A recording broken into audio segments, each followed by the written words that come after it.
जिंदाबाद जिंदाबाद छात्र एकता जिंदाबाद जिंदाबाद जिंदाबाद हमारी मांगे पूरी करो पूरी करो पूरी करो हमारी मांगे पूरी करो पूरी करो पूरी करो।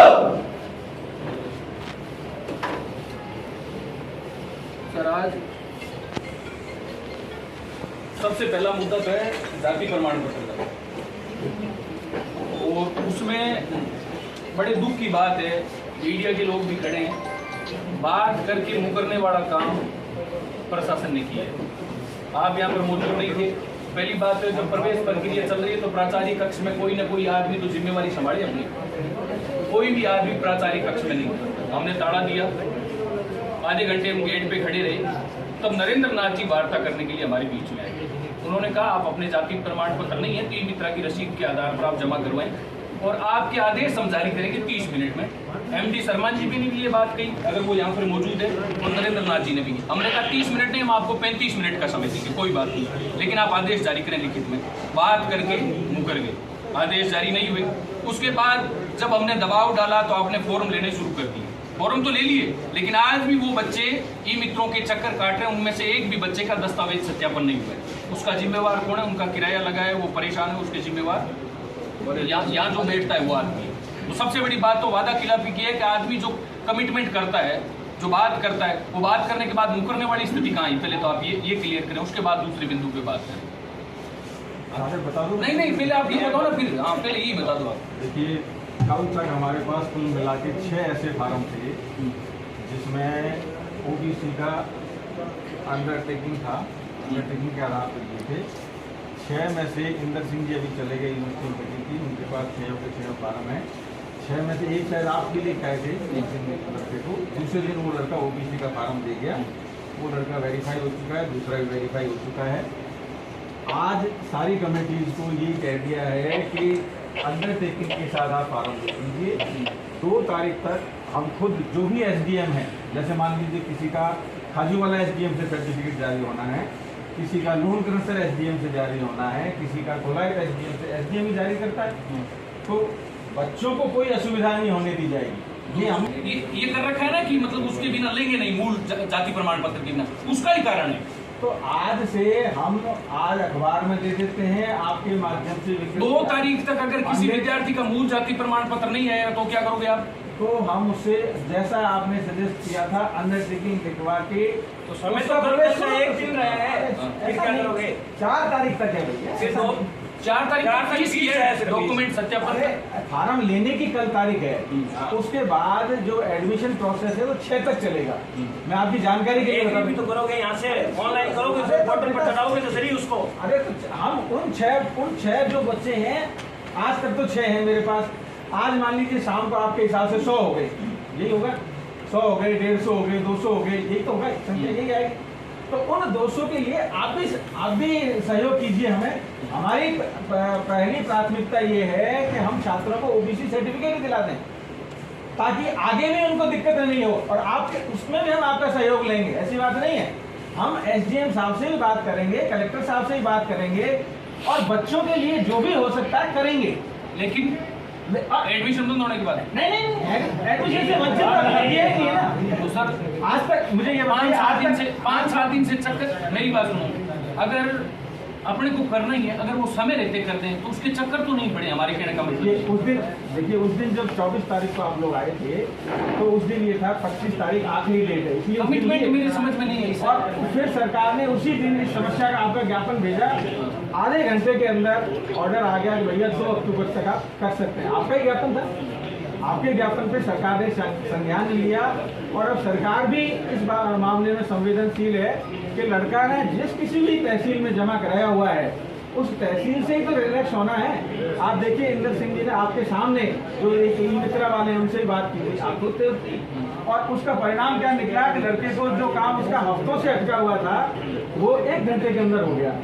तो लड़का भी खुश। हम ये नहीं चाहते कि आपका काम अटका रहे, हम आपके हो सकता है कई बार की टेक्निक, आप ये बताओ, बाकी सब बातें अपने बाकियों के लिए भी व्यवस्था कर देंगे। हमारे कहने का मतलब आज जो आदमी आज 100 आएंगे, आज जो अपना फार्म जमा करवाने आएंगे, उनके बिना जाति प्रमाण पत्र मित्र की रसीद के आधार पर फॉर्म जमा होंगे, जमा होंगे, उनकी फीस भी जमा होगी, बिल्कुल आज ही जमा होगी, आज ही। फीस के लिए आज ही नहीं सर, ये दो बातें मत करो। उस दिन भी यही बात करके गए थे, उस दिन भी आपने उसके बाद फार्म साइड में किनारे रख रखे हैं। आज भी उनके फॉर्म किनारे पड़े हैं। जो बच्चे आज से 7, 8, 10 दिन पहले इस दबाव में जाति प्रमाण पत्र जमा करा गए कि हमने आपको कहा, आपने वो फॉर्म ले लिए, लेकिन उनमें से एक भी बच्चे की अब तक दस्तावेज सत्यापन नहीं हुआ है।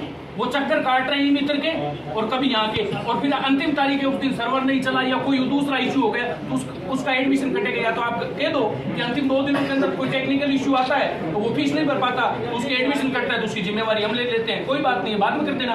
ये लिख के दे दो, लिख के देना पड़ेगा। बिल्कुल, हाँ ये लिख के दे दो, मैं ये करूँगा। हाँ ये लिख के दे दो आप। अभी जस्ट हाँ अपन सब मिलकर व्यवस्था के लिए है कि जिसमें, और ऐसी व्यवस्था करेंगे जिसमें बच्चे को कोई नुकसान नहीं हो। ये क्या हो रहा है? तो फायदा हो रहा है अभी? नुकसान अभी तक तो हुआ ही नहीं है। क्या नहीं हुआ? तो करने के बाद गाँव से आके करने के बाद लोग आ रहे हैं, करने के बाद जमा कराने के कहाँ से आ रहे हैं यहाँ पे, एडमिशन कहाँ से आपको पता है? अच्छा चलिए, आपकी मांग ये है कि हम उसको एक बार फीस ले लें। हाँ, आप उनका डॉक्यूमेंट लें, आप उनकी फीस लें। हाँ। और उनसे भले ही शपथ पत्र ले लें। ये हमने खुद कहा है। हाँ। हम ये नहीं चाहते कि बिना जाति प्रमाण पत्र कोई, उससे आप शपथ पत्र लें। आसानी होता है, 15 दिन, 20 दिन, 25 दिन, दिखा है। 1 महीना मैं इतने समय में मेरा मूल जाति प्रमाण पत्र जमा करा दूंगा। अगर नहीं करवा पाता हूँ तो मेरा प्रवेश निरस्त कर दिया जाए। फिर नोटंकी किस बात की सर? फीस के लिए चक्कर कटाएं। अपने कह रहे हैं अभी उनको कोई नुकसान थोड़ी, तो करने के बाद कोई मजू थोड़ी आई, बिना कर दो सर। चलिए ऐसे मत करो। आज शाम तक आज के देना पड़ेगा, उसके बाद ही लाएंगे। आज ये लिखित आदेश जारी करना है कि जाति प्रमाण पत्र अभी लिख के दो, ये सभी लिख करके मंगा लो, जब तक हम यहाँ खड़े रहेंगे। ये लिखित आदेश मंगाना पड़ेगा सर। ये लिखित आदेश जारी करना पड़ेगा अभी कि जिनके पास मूल जाति प्रमाण पत्र नहीं है वही मित्र की रसीद के आधार पे अपने दस्तावेज सत्यापन एवं फीस जमा करवा सकते हैं। वो आगामी इतने दिनों में अपना मूल जाति प्रमाण पत्र जमा करवाएं। ये लिखें, ये आदेश जारी अभी आपके दो जो टाइप करें। आप में से कई साथी उन मांगों से अवगत हैं। जो साथी नहीं जानते हैं, प्रथम वर्ष में नए विद्यार्थी हैं, उनको मैं बताना चाहता हूं कि एक तो ये पूरे राजस्थान का सबसे बड़ा राजकीय महाविद्यालय है। आवेदनों की संख्या सीटों के बजाय 3 गुना 4 गुना है। इसलिए हमारी मांग है कि कई आज भी ऐसे विद्यार्थी हैं जो इस महाविद्यालय में प्रवेश लेना चाहते हैं लेकिन उनका प्रवेश नहीं हो पा रहा है क्योंकि मेरिट बहुत ज़्यादा आई गई है। इसलिए हमारी मांग है कि सीटों की संख्या 25% और बढ़ाई जाए ताकि जो लोग वेटिंग में बैठे हैं या जिन लोगों का प्रवेश नहीं हुआ है उन लोगों को मौका मिल सके। दूसरी हमारी मांग है, आज से 3-4 दिन पहले कई आप में से साथी उपस्थित थे, प्राचार्य कक्ष के ताला लगाए तो इन्होंने कहा कि आरक्षित वर्ग के जो लोग हैं, चाहे ओबीसी का हो, चाहे एससी का हो, चाहे एसटी का हो, उनके फॉर्म हम जमा कर देंगे। कईयों के फॉर्म जमा जरूर कर लिए लेकिन सत्यापित नहीं किए, अभी भी उनकी फीस नहीं भरी जा रही है। तो बात कह के मुकरने वाली बात है। इसलिए हमारी ये भी मांग है कि तत्काल प्रभाव से उन लोगों की फीस जमा हो, ये व्यवस्था महाविद्यालय प्रशासन करे, उन लोगों के दस्तावेज जमा करने का काम करे। कई साथी आज भी टीसीसीसी की वजह से फॉर्म जमा नहीं करवा पा रहे हैं, फीस स्कूलों की बाकी है, भर नहीं पा रहे हैं, इस वजह से उनका प्रवेश रुका हुआ है। तो हमारी ये मांग भी है कि उन लोगों को भी प्रवेश का मौका महाविद्यालय प्रशासन दे। साथ में हमारी ये एक मांग और है कि कक्षों की नियमित साफ सफाई का मुख्य उद्देश्य क्या है? अभी नियमित रूप से कक्षाओं का संचालन नहीं हुआ है लेकिन महाविद्यालय के अंदर अभी परीक्षाएं चल रही है। जो विद्यार्थी परीक्षाएं देने आता है उन कक्षों की स्थिति आप जाकर देखेंगे तो मिट्टी जमी पड़ी है, टेबलों की हालत बड़ी दयनीय है। उन सब व्यवस्थाओं को महाविद्यालय प्रशासन सुधारने का काम करे।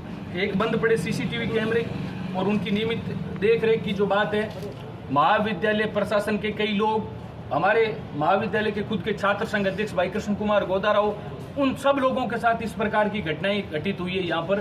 क्योंकि कल परसों की बात है, पार्किंग के अंदर साधन खड़े थे 5-6 विद्यार्थियों के, उन सब में से तेल निकलने का काम हुआ है। तो इन सब चीज़ों का महाविद्यालय प्रशासन ध्यान रखे। जब सीसीटीवी कैमरे खंगालने की कोशिश की तो उनमें रिकॉर्डिंग की व्यवस्था नहीं है, केवल आप उसमें फोटो देख सकते हैं। तो हमने कहा फिर सीसीटीवी कैमरे क्यों लगे, फिर मौखियाँ निकाल दो सारी जगह। अगर आपको सिर्फ लाइव ही देखना है, उसके बाद अगर उन रिकॉर्डिंग की उनमें व्यवस्था नहीं है तो इन कैमरों को आप हटा के ऐसे कैमरों की व्यवस्था करें जिसमें कम से कम 1 महीने की रिकॉर्डिंग हो। यहाँ पर किसी विद्यार्थी के साथ किसी भी प्रकार की गलत घटना घटित हो जाती है, किसी का साधन यहाँ से चोरी हो जाता है, इन सब बातों को ध्यान में रखते हुए महाविद्यालय प्रशासन ऐसी व्यवस्था करे जिससे सीसीटीवी कैमरों के अंदर रिकॉर्डिंग हो। एक हमारी ये मांग है कि जो पार्किंग है वहाँ पर गार्ड की तैनाती की जाए ताकि वहाँ खड़े साधन सुरक्षित रह सकें। एक हमारी ये मांग है कि महाविद्यालय के अंदर जो बाकी है व्यवस्थाएं हैं, आप नए विद्यार्थी हैं, आप सब लोगों ने देखा है महाविद्यालय के अंदर जो प्याऊ बनी हुई है, पीने की व्यवस्था ठीक से नहीं है। कक्षों के अंदर की बात कर लें, अन्य ऐसी हजारों व्यवस्थाएं हैं जिनको सुधारने की जरूरत है। आप सब लोग 12वीं पास करके इस महाविद्यालय में इसलिए आए हैं कि यहाँ पर आएंगे तो हमें अच्छी व्यवस्थाएं मिलेगी, लेकिन यहाँ आने के बाद आपने देखा है कि इससे तो स्कूल भी बेहतर थी। इसलिए उन तमाम व्यवस्थाओं को महाविद्यालय प्रशासन दुरुस्त करने का काम करे। इन मांगों को लेकर आज प्राचार्य महोदय के साथ हम वार्ता करेंगे। शांतिपूर्ण तरीके से किसी भी प्रकार का हो हल्ला नहीं करना है, किसी भी प्रकार का न्यूसेंस नहीं हो, इन सब चीज़ों का ध्यान रखें। लेकिन जहाँ नारेबाजी की जरूरत पड़े पूरे जोश के साथ नारेबाजी करें। अगर अब नए साल में आप प्रवेश ले रहे हैं, आते ही अगर आप लोग पूरी ताकत के साथ अपने हक के लिए लड़ना सीखेंगे तो आने वाले जो 3 साल हैं आपके महत्वपूर्ण, चाहे बीए के हो, चाहे बीकॉम के हो, चाहे बीएससी के विद्यार्थी हो, आप अपनी हक की आवाज़ को बुलंद करना सीखें। ये हमारा आप सब लोगों से निवेदन है, क्यों ताकि सरकार ने जो व्यवस्थाएं की है, सरकार जो पैसा खर्च करती है, एक लेक्चरार को 1.5 2 लाख रुपए देने का काम कर रहे हैं, ताकि आप लोग गाँव से किराया लगाकर यहाँ पर आते हैं बड़ी उम्मीद लेकर हम वहाँ पर नियमित रूप से कक्षाएं लेंगे, लेकिन 1.5 2 लाख रुपए लेने वाले लोग यहाँ पे हाजिरी लगा के घर चले जाते हैं। उन लोगों को चेताने का काम करना है कि सरकार ने जो आपके कंधों पे जिम्मेवारी दी है, उस जिम्मेवारी का ईमानदारी से आप लोग पालन करें। ये नहीं है कि सब लोगों की नीयत ऐसी है, 2-5% लोग ऐसे जरूर हैं जो नियमित विद्यार्थियों की कक्षाएं लेकर जाते हैं, लेकिन जिन लोगों की नीयत ठीक नहीं है, उन लोगों की नीयत ठीक करने का काम भी हम सब लोगों को मिलकर करना है। तो मेरा आप सब लोगों से निवेदन है, शांतिपूर्ण तरीके से हम प्राचार्य कक्ष में चलेंगे। बाकी बात भाई कृष्ण कुमार गोदारा बताएंगे। आसमान देखता है क्या यूं जमीन पर बैठकर क्यों आसमान देखता है, पंखों को खोल जमाना सिर्फ उड़ान देखता है, लहरों की तो फितरत है शोर मचाने की, और मंजिल उसी को मिलती है जिसकी आंखों में तूफान दहलता है, जिसकी आंखों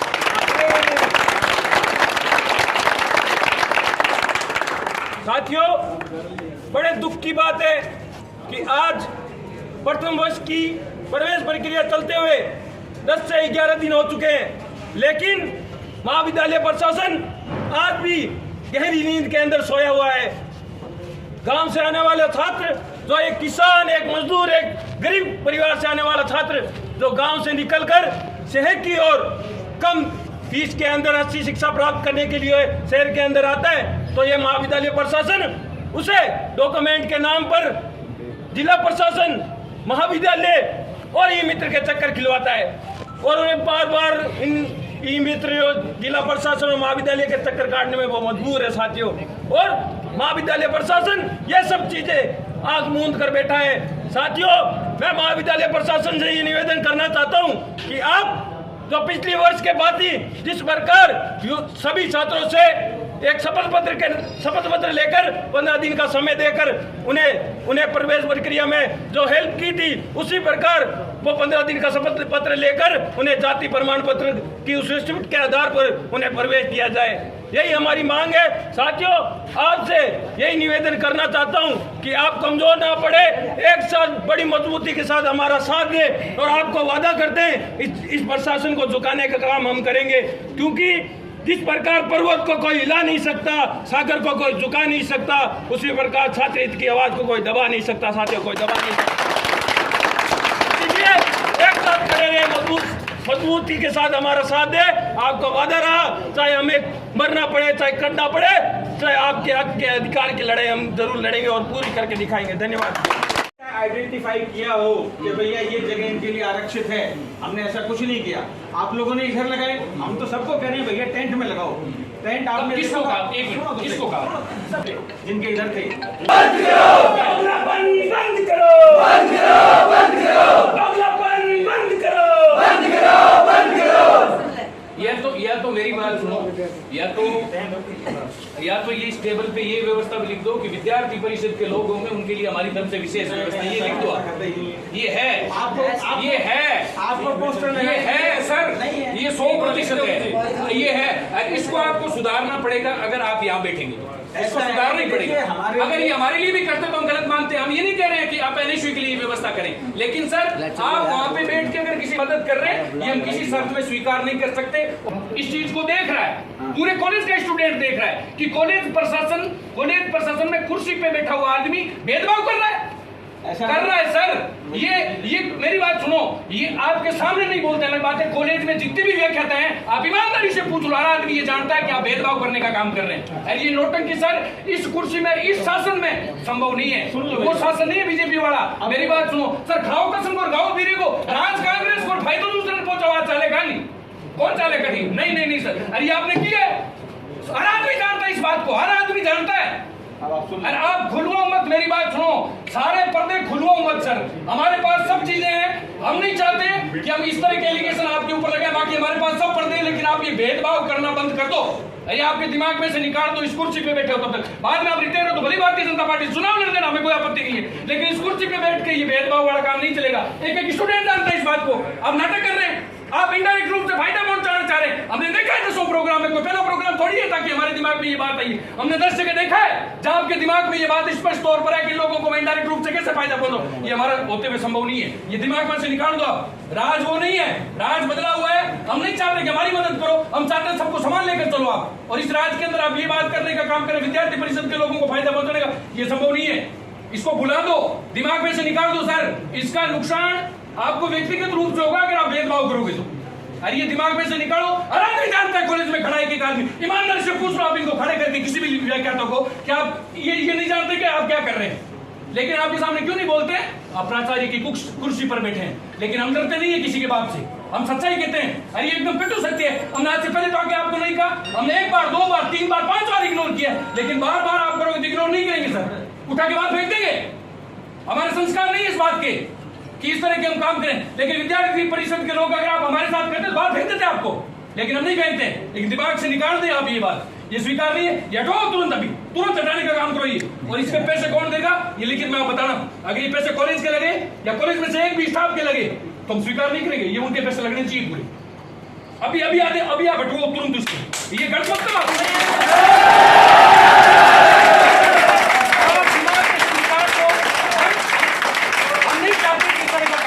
लेकिन सर ये तो अति करने वाली बात होगी, खुलेआम गुंडाराज है एक तरीके से। अरे ये इस शासन में संभव नहीं है, कभी संभव नहीं है।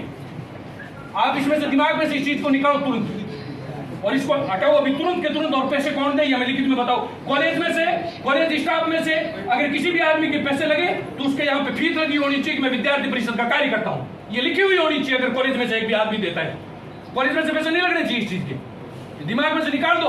साफ दिख रहा है, कहता बेटे ईमानदारी से पूछ लो इन सब लोगों से, इनको पता नहीं चल रहा है, लेकिन ये बोल क्यों नहीं रहा? आप इस कुर्सी पे बैठे, हम नहीं डरते हैं, हम सच्चाई कहते हैं। 1-2 बार हमने इग्नोर किया है कि सब निकाल देंगे, कोई बात नहीं, लेकिन ये भेदभाव मत करो सर। हमारे रोते हुए ये संभव नहीं है। वहां कुलपति की कुर्सी पे वो बैठा है कच्छाधारी, अटक गए उसको, फेंक दिया बाहर उठा के हमने, मुकदमे लगे, डरते नहीं मुकदमों से। लेकिन ये भेदभाव वाली राजनीति हमें स्वीकार नहीं है, ना हमारे ये संस्कार है कि हम इस तरह के काम करें। लेकिन मजबूरी कर देते हो आप, जब पानी सर के ऊपर से निकलता है तब आना पड़ता है। 1 बार 2 बार 5 बार हमने सोचा कब क्या जाके सुधर जाएंगे, लेकिन सर ये ऐसे करोगे तो जैसलमेर बाढ़ मेरी नौकरी करनी पड़ेगी। डूंगर कॉलेज में नौकरी संभव नहीं है, मैं बता दूं।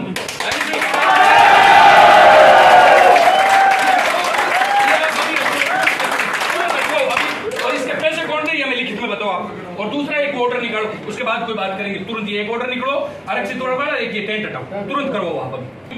जन को ई वास्ते लाग्यो कि बिछोरन तकलीफ ने बीतिन में सारा ठीक है सर। ईमानदारी बताओ कितना, अगर कई चीज आप ले रहा अगर बताओ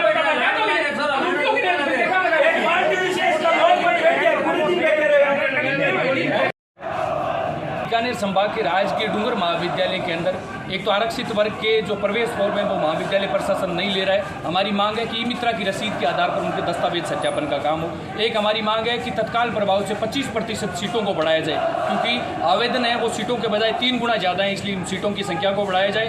एक महाविद्यालय की कुर्सी पर बैठा व्यक्ति भेदभाव करने का काम कर रहा है, इसलिए हमारी ये मांग है कि सरकार तत्काल प्रभाव से ऐसे व्यक्ति को हटाने का काम करे जो विद्यार्थियों के साथ भेदभाव करने का काम कर रहा है। बाकी कई अन्य अव्यवस्थाएं, चाहे सीटें बढ़ाने की बात के साथ साथ अन्य जो महाविद्यालय में व्याप्त व्यवस्थाएं, उन मांगों को लेकर आज प्राचार्य का घेराव किया है। हमारी मांग है कि तत्काल प्रभाव से उन मांगों को पूरा किया जाए। हम सभी साथी अनिश्चितकालीन धरने पर यहाँ पर बैठे हैं। रामनिवास कुखना, पूर्व NSU जिलाध्यक्ष बीकानेर। यहाँ पे छात्र संगठन की बात करें तो चाहे अखिल भारतीय विद्यार्थी परिषद के लोग हो, चाहे NSU के लोग हो, चाहे अन्य जितने भी छात्र संगठन हैं, उन सब के साथ ये भेदभाव करने का काम करें। विशेष विचारधारा के लोगों को ये लाभ पहुँचाने का काम कर रहे हैं। हम चाहते हैं कि प्राचार्य की कुर्सी पर बैठे व्यक्ति किसी भी व्यक्ति के साथ भेदभाव नहीं करे, उनके लिए सभी विद्यार्थी, सभी छात्र संगठन समान है। इन मांगों को लेकर आज हमने पीछे देखेंगे तो टेंट लगाया हुआ है, जिसका प्रतिदिन 3100 रुपये किराया लग रहा है, जो महाविद्यालय प्रशासन व्यय कर रहा है, और उसका लाभ ले रहे हैं किसी छात्र संगठन विशेष के लोग। इसलिए हमारी मांग है कि भेदभाव की राजनीति बंद करें,